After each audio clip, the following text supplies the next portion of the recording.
It's a pleasure to introduce you to LUNG-MECH. LUNG-MECH. At LUNG-MECH, we want to do something different to respiratory diseases. We want to do something that is not the foundational way we treat it. We don't look at the lung disease as a chemical problem. We look at it as an engineering problem. And at LUNG-MECH, we want to predict, prevent, and reverse the lung decline for the first time. So how is that an engineering problem? Lungs are amazing marble. They allow us to breathe, to survive. To do so, they require a surface area that is the size of a tennis court. But there's a very uncomfortable truth. If I ask you now, like, how many of you actually know your lung function today? Are you measuring it at all?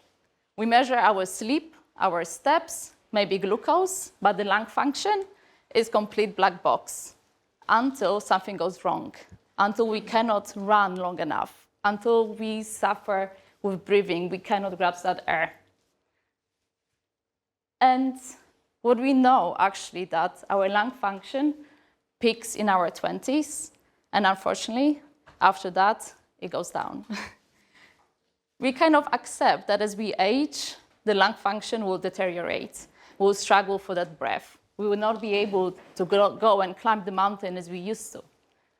And, it shouldn't be that a problem, because if we dig deeper, we know that there is a mechanical failure before there's a clinical one.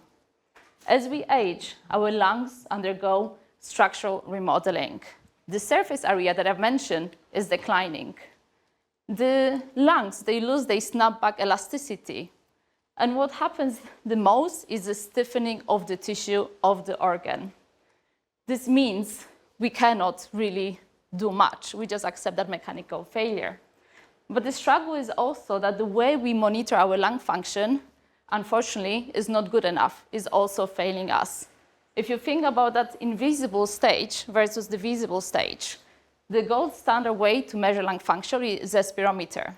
But when it detects the problem of our lungs, 30 to 50% of our small airway function is already lost. We are diagnosing a failure, not this early problem. And what can we do about this? Can we do something about this? For centuries, for decades, we thought that the issue is the inflammation within our lungs. However, if we treat the inflammation, we still don't treat the decline. And what we've seen and what we are proposing, actually, there is that mechanical damage happening first that we are not trying to tackle. There is that vicious cycle. When the tissue stiffens as we age, it actually pulls the cells in our epithelia, in our alveoli, and that causes a very specific action to happen. It activates a mechanosensitive switch, a YAPTAZ pathway, for example, and through that mechanical switch, it tells the cells to produce even more matrix, it makes the tissue even stiffer, and reactivates the pathway again. It is a forward-looking mechanical loop, and it's something that we are still not actually addressing. And with LUNG-MECH, we want to change it. LUNG-MECH is something that can really change the game. But to be able to stop that cycle, we have to first see it. We have to first map it. At LUNG-MECH, we are developing the world's first spatial mechanoatlas of our lung health across ages and diseases. We want to combine genomics and mechanics to really understand what are the different mechanical hotspots within our lungs that precede the development of fibrosis. We want to tackle it before it actually emerges.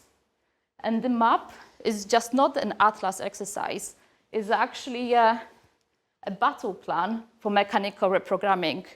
This opportunity allows us to unlock a completely new class of mechanotherapeutics, of medicines that can predict by identifying the changes to the stiffness before they are problematic, to prevent COPD or fibrosis by switching off the mechanotransduction pathways, and to reverse the damage, but actually disturbing that fibrosis trap that keeps the lungs dysfunctional and bringing back the elasticity to our lungs.